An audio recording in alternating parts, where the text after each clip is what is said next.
Hey, we're back. Welcome. We are talking about mastering time. And today I want to get more into what is your inner representation of time. How do you think about time?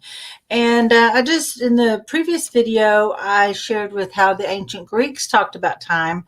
And we've also talked about how time is perception, and it is a way of communicating with ourselves and with the world about our experience and when and how we're going to be there, and what are the elements to consider. We talked about gravity. There's so much that we're going to talk about, but now it's time to talk about you and how you're thinking about time, how you experience time, because the way that we experience time is through our perception, right? We have this particular lens of perception that is the result of our past, and everything that we're experiencing now is the result of that experience based on decisions in the past. And we always can look back on the things in the past and say, yeah, that's when my life changed, right? And this is how I got to where I am now.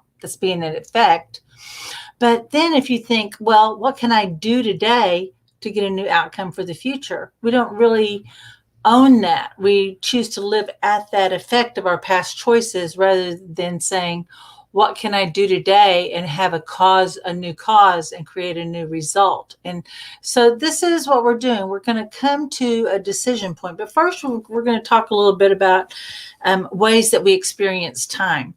As you know, I love tarot. It's one of my kind of hobbies. I've earned money being a tarot reader in other times in my life, but I want to share with you some of the symbols. And the reason I love tarot symbols is it's the language of the subconscious mind. Like, even if I'm doing a tarot reading with someone, then they're just a point of focus, and my unconscious mind's having a new conversation with their unconscious mind. And we get there through the symbols. And so I want to introduce just a few symbols. Let's see if I can bring this up to the camera well enough. Let this focus. There we go. The first is the Wheel of Fortune. Wheel of Fortune. Pull that back a bit. Yeah. There we go. There's the 3 phases of womanhood: the maid, the mother, the crone. So it's like the ages of our life, right? And we move through this, and we have all these different experiences in our life, and each time has its own particular power. And in here, when we're looking at the Wheel of Fortune, if this card ever shows up in your reading, one, you know that there's a change, but also there's something, there's a major change happening in your life, but also this could direct us to that. What do you have that's the most powerful thing in your life right now? And so a lot of people I talk to, they're moving into their older years, and they're having to let go of their identity and the wishful thinking of their youth. Their identity is maybe not even the mother, but maybe they're in that athlete warrior phase for men, or athlete for warrior woman, mother, right? But they're moving more into the crone, and there's this greater wisdom and spiritual power that comes forth as the energies shift away from the responsibilities of reproduction and raising children. So we're talking about that. But then we have the Fool card, which is the very start of the deck, and it's a 0. And this is the power of new beginnings. There's an angel, there's excitement, there's dumb luck. And this is one of the things that we always talk about, that when you're starting anything new, it's really easy because, one, you don't know what you don't know, but you've just got this sheer enthusiasm, but there's these extra forces at work. And so we always like to take advantage of this power of the new beginning. Another phase, which is a very interesting card, is the moon. Right now, we have times when the moon is full, and we watch it wax and wane, and then there's times it's invisible. And again, it relates back to very similar to this card, right? In the Wheel of Fortune, because there's the maid, the mother, and the crone. But this speaks more to our secret desires. And it's a reflection of what's happening outside of us. So our secret desires have an effect on what happens in the daytime. So as we mature, our desires change, and this speaks to that. Okay. Then we have the different seasons, and there's new beginnings and fresh starts, and there's new levels of mastery. Two of those might be the Ace of Wands, which usually this is a winter card, but also this is a time of new ideas. We're going to cut away everything old, and we're just done with whatever's not working. We're going to just make way for what is true and right for us. And then we have the Ace of Wands, which is normally wands have to do with business, career, that type of thing. But see how like it seems like the hand of God is touching? This is like that time of you stepping forward in your power, and it almost seems destined.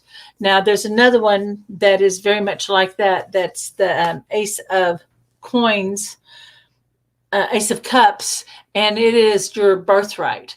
But here's two timing cards. And then we have these different celebrations and different experiences of life.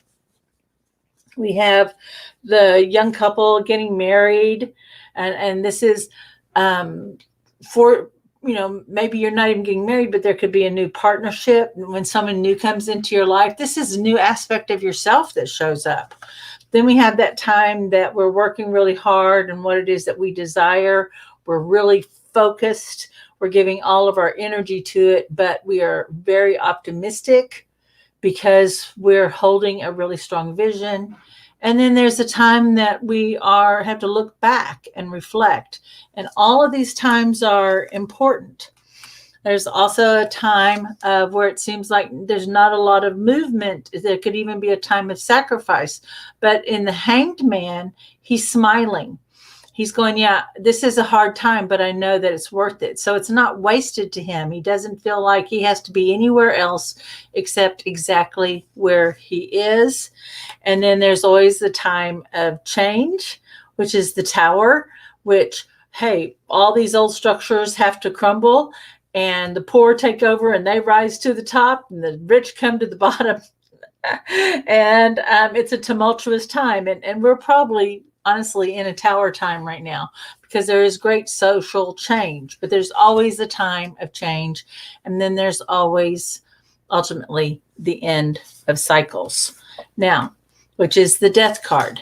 We can also look at legacy as we're going through our own history and our family histories, and that wealth that's not just money, but it gets passed through. And some people see time through the lens of their family. And these people because they're always the people who say, hey, do you know who I'm related to? I'm talking to a client the other day, and he says, do you know who my 46th great grandfather was? And I was like, no. And he's saying, in the story of 1,000 Nights, the Arabian Nights stories, where there was the great Shah, and every night he would, every day get married, and every night he'd kill a bride. But the new bride told him a story. And every day, because she was supposed to be killed. And so she told these 1,001 stories, because as long as she kept telling stories, she got to stay alive. And what's funny, I just got through reading about that person, and he said, that man was my 46th great grandfather. So, and he has very strong family relationships, and a lot of his concerns and a lot of his wealth has come through his family. Okay. And so that's how he views time, through this long line of family. But then when we were talking about Aeon time, the world, this is actually the universal card. This is when we see this card, we know everything's going to be okay. And it's all things working together for good.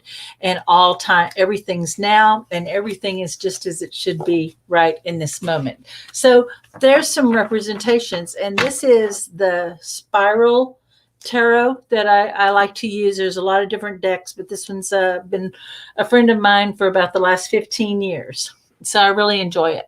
So let's get to our lesson.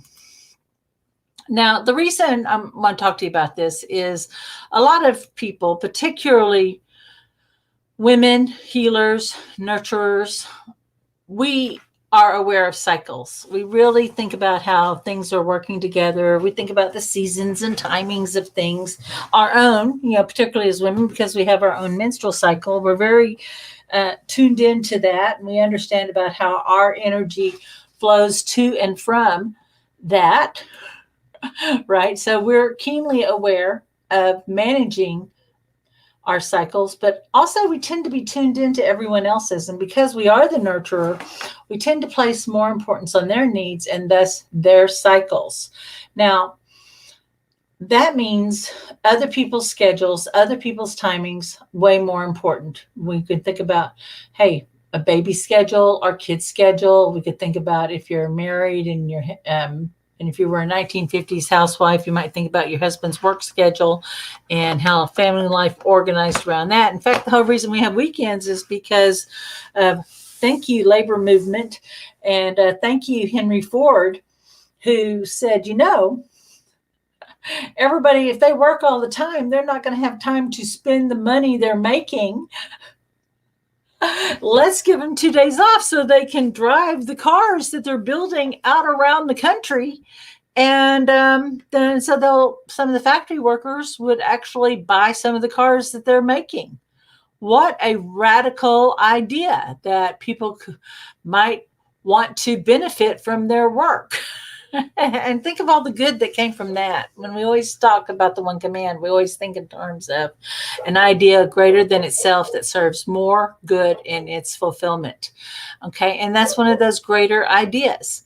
And the thing is, when we're coming back to healers, women's nurturers, they tend to put more importance on the other people's needs and their cycles. And what winds up happening is in this picture, and again, I don't have a pointer, but the image, the part on the left might be us operating in our own, or on the right here, might be us working in our own natural cycle.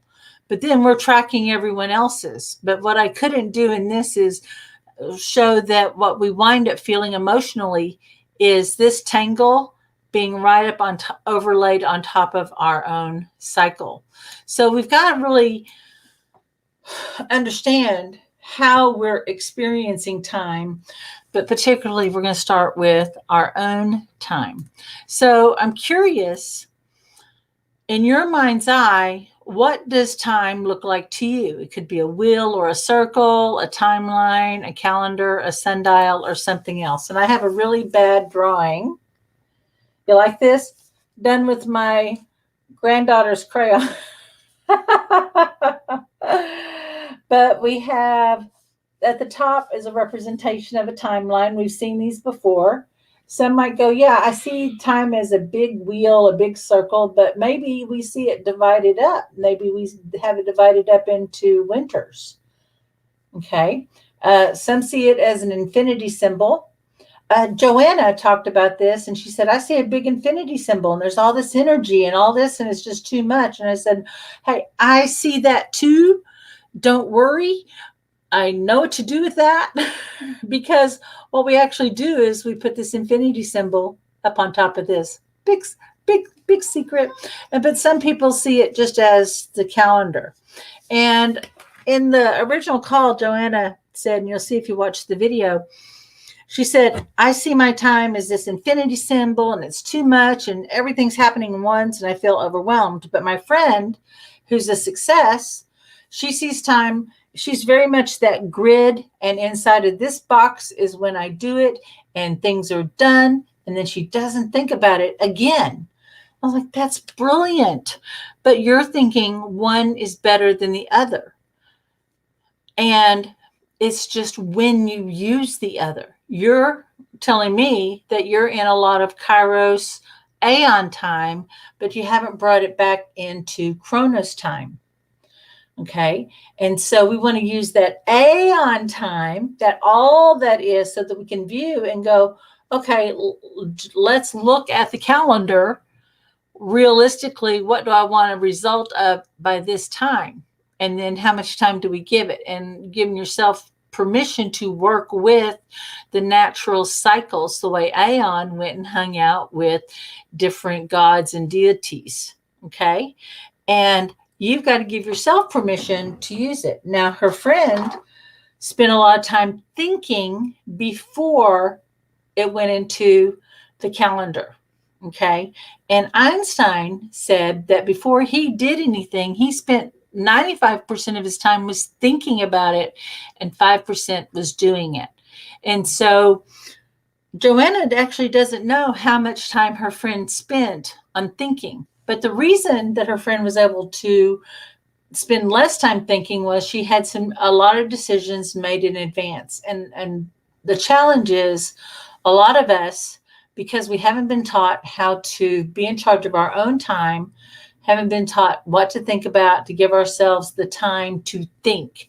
And I'm going to show a little calendar at the end of this. I need to get it pulled up. And I will show you kind of how I work that for myself. Okay. But in your mind's eye, coming back to the worksheet, I want you to draw a visual representation of what time looks like for you. Then as you think about this image, where are you in relationship to the image? Like, are you on the outside of the image? Are you looking at it? Are you in the center? Are you above it? Are you below it? Let me know where and how you are.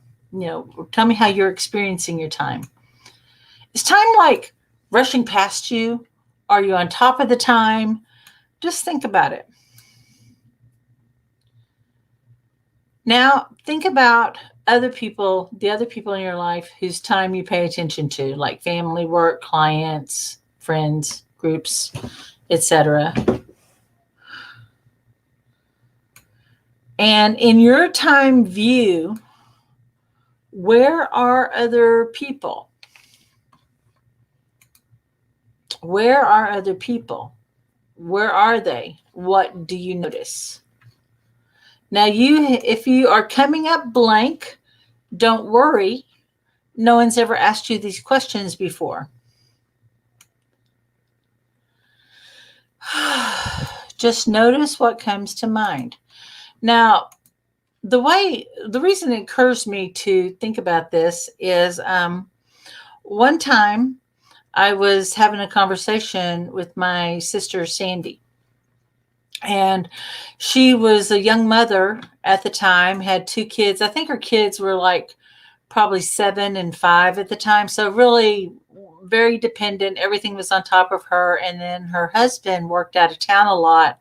And so when he would come home, there would always be this extra chaos. Okay.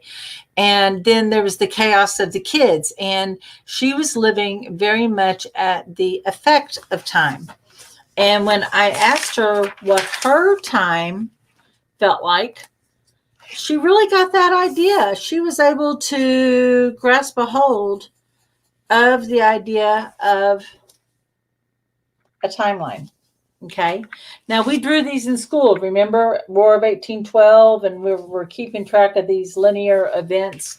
And then we identify what future might be, past. And we're just going to say, like, the significant start is birth, right? And right now we don't know when our end of the timeline is, but actually this timeline goes much longer in how we perceive time. Okay. But we're just breaking out the chunk of time that we're identifying as your life. And I asked her, where do you think you are in the timeline right now? And she said, well, I think I still have a long life. So I would say I'm about here. I said, great. So when you think about the kids' timelines, where are theirs? And she thought about it, and she's like, it's interesting because the 2 significant events could be, these are her kids' names, Devin and Sean. up over here. I'm having to do this backwards. It feels weird. Devin was the 7-year-old. Sean was the 5-year-old. And this is where she saw herself now. Okay. And I spent a little time kind of helping her name some significant events and then kind of project into the future, like anniversaries, with her husband, or birthdays. We can kind of like go, yeah, I've had birthdays in the past. I could project birthdays into the future. I've had 3 anniversaries. I could see myself with my husband another 10 years. So yeah, another 10 anniversaries, right? Okay. So that's where she was. So then I said, well, where's David's timeline? And she said, that's interesting. She said, because he came into my life very quickly, but it's like this. And David was her husband. And his timeline crossed. And and she could kind of see this, but in her mind's eye, David was always going off to he had his own future goal, but kind of ran alongside hers. Okay. He came in out of his life, right? Their single life. They got married probably further back. Yeah, it was about right back here. I drew this incorrectly, but he still crossed over. And now he's running alongside her. Okay. And it's like, well, how do you see? So we could see where the kids are, but I said, what do the kids' timelines look like? And she said, I can't tell you what it looks like, but I can tell you how it feels. It feels like I'm going along, and whoosh, something comes in, and here's Sean, and whoosh, because something bumps up under me, and there's Devin. And then they go they're on their track, and then they bump in, to her on certain times of the day. And is that somebody living at the effect? Very much. Very much. And yet she was just having to deal with everything that came in. And so she lived in this kind of constant state of upset and anxiety because she didn't know what was going to come next. And as we started spending some time, I asked her to think about that timeline and how would, in her mind's eye, what would it look like if it were more peaceful? And we just played what if, not very elegant. If it were more peaceful, if your life were more peaceful, what would those timelines look like? Oh, and then she could see that the timelines became more like this. And then they became more aligned, and then it became more like a braided cord. And that they were all working together. They were all part of this unified family unit. So it went from this kind of jumble of wires bumping in and connecting and getting overwhelmed and nothing really ever getting completed, to then in her mind's eye, it's like, yeah, I would like for things to be smoother. So what would that look like? And then we did a command, and then the image that came in was a braided cord of how they were all at this time in their life together, but all pulling together for one united purpose. Because she does really believe in a longer view about souls and healing and life purpose and the purpose of people being together. And really got into alignment with that. Okay. So I'm going to ask you these questions. Okay. So just as you're there, and we're going to do some commands around that, but take a moment and think about the people in your life, how they're in relationship to you, and how you're experiencing it now. You can pause, and then you can come back, but don't skip it over. And the reason I don't have this written down, I want you to be present to me so that you can just be thinking about this. But now, if you were to think about it being even better, what would that look like? So maybe you don't have a family unit. Maybe you're single and you don't have the husband and the kids. Maybe you're on your own. Right now, I'm single, but I'm with my family unit, right? So that's a big piece. But I have to plan independently but I'm always going to be close to my family. Right now, I've made a core decision that I want to be near my family because I want to be in my grandchildren's lives. I want them to know me. Okay. And that was a decision that I made when they were babies. And I've ordered my whole life around that commitment. Okay. But now for it to work for me, I have to separate my timeline from my family and run alongside their cord. So, in your mind's eye, what would be ideal? Maybe there's a group or an organization. Maybe you could even create a timeline for your business. You could create a timeline for your money. If you're single and you want to be in a relationship, you could make a timeline for it. Yeah, I know. But just notice. And right now you don't know. Right now you go, there's too many unknown things. So I'm going to do a command with you. Okay, you ready? All right, right now I just want to align to you. The master in me greets the master in you, and in this space let there only be love between us. And I'm just going to connect with you heart to heart. And I invite you to ground. Feel your connection to the earth and the earth's connection to you. We're aligning to the purpose of you being in connection. We're going to be aligning to the purpose of you mastering your time. And right now, just focusing on your heart. I don't know how I master time. I only know I am making the decision to master my time now, and I am fulfilled. Let that expand through your body. Eyes closed, and then roll your eyes up. Picture, visualize, or imagine that you're traveling up a pole of light. The higher you go, the faster you go, and soon you find yourself surrounded by this beautiful black void in space. And break through the darkness into the light of pure, open potential.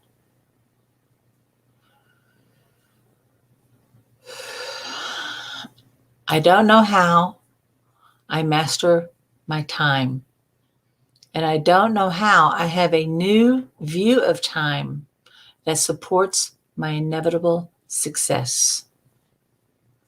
I only know I am mastering my time now, and my inner image of line is matching my greater capacity. It is matching and aligning to the vision I have for my life and the quality of life that I want to live with and live in now. And I am fulfilled. I'm just going to let that go. Let that expand out to an idea even greater that serves more good in its fulfillment.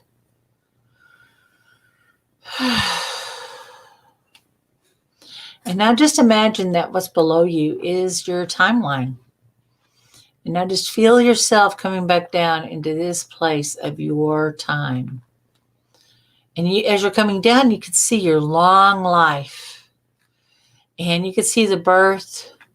And you can see off in the distance what might be the ending of this life, even though no man knows sown. But you get a sense that there's a beginning and an end. But also you could see there's something more. And as you're coming back down,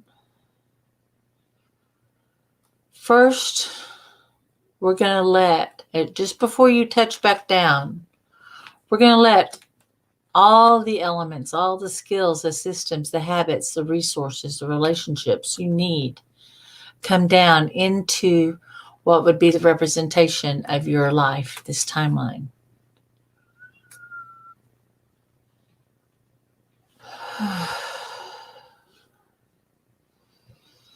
All the opportunities, all the blessings, and how all of it is aligning to support you in your happiness, success, and fulfillment. All things working together for your good. Now feel yourself coming back down, down, down, down, touching to this point that we call here and now. Now, right now, you might be able to think about a time called the past. And there was a version of yourself in the past that made a mistake, that felt frozen, that felt powerless, that kept trying but kept failing. And you've been really hard on that part of you. You've been kind of cruel. You haven't been forgiving. And that part of you that kept trying is an expression of your greater self. It was obeying that greatness within you. That's what was driving it all along. And your judgment, your shame, your regret has kept that part of you frozen. And right now, I want to invite you to truly be present to that part of you, and that you might call your past self. And turn to the past.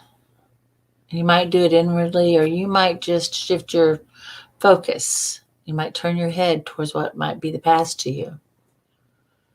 Say, I don't know how to forgive my past. I don't know how to bless it. I only know I release myself from the pain of the past now, and I am fulfilled. And for some of you, I'm seeing many, many versions of you. Ooh, let all these different parts of you start to arrive, come in, and just invite them in. And just bring them right into your heart. Let the light in your heart, the master that you are, greet them.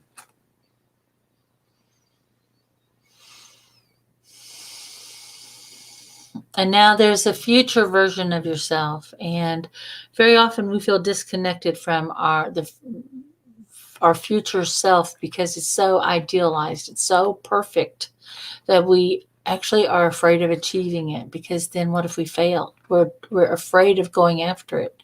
We never let that future part of ourselves connect to our perception of time. So right now I want to invite you to direct your attention to the future. And that may be left or right, up or down, but just notice where the future version of you that is living in the fulfillment of your hopes, wishes, and desires.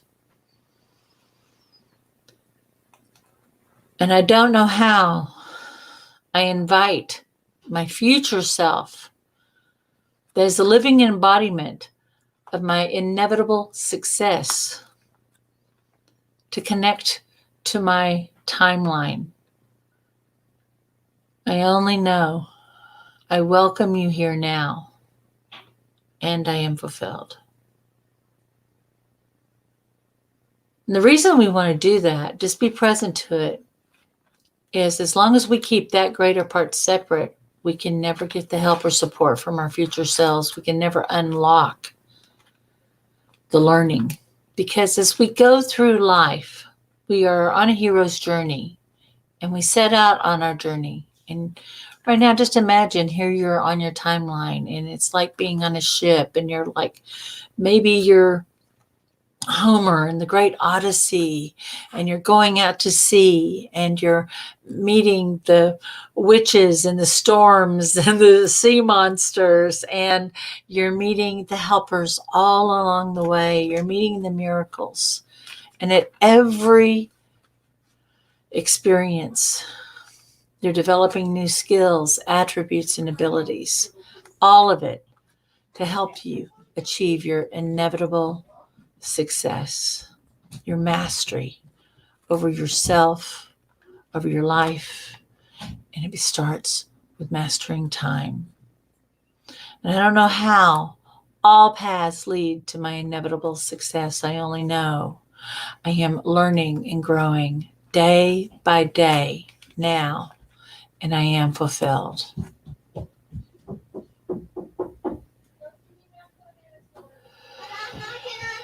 And I don't know how I rise up to greet that greater part of myself. I only know I rise up now and I am fulfilled.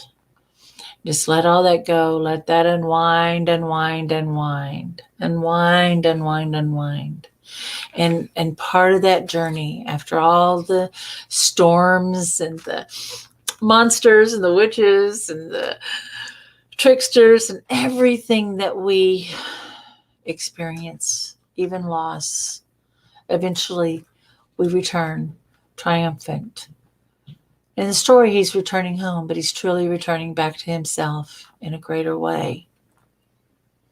Allow yourself to return to yourself now in this greater way, allowing everything to rewind, rewind, rewind, and align to the truth of your greatness and your mastery now.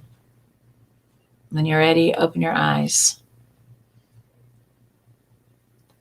And now, when you think about your time, in your mind's eye, what does it look like? What do you see that you didn't see before? And make a note of that. With this, I'm going to end this broadcast. So until next time, I will see you soon.